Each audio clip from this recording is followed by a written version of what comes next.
Hindi daw lahat ng mga foreigner mayaman. Ay, alam na natin yan! Mindset! Kung makipagsapalaran ka man lang sa buhay may asawa, dun ka na sa foreigner. Kasi kahit mahirap yan, pag nakapunta ka na ng Zumerica, magbago pa rin ang buhay mo kasi di ba hindi ka tamad. Magtatrabaho ka, magdudubol-dubol-dubol job ka, o marami kang job, o di, mapira ka na. Ikaw sa Pinoy ka makipagsapalaran, kahit magdubol-dubol job ka dyan, yung kita mo sapat lang pang 3 times a day. Di ba?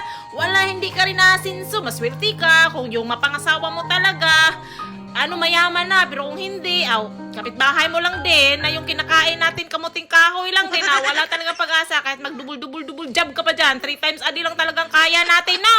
O, dito na tayo sa wag na tayo magpag-ipokrita. Mindset ba? Mindset!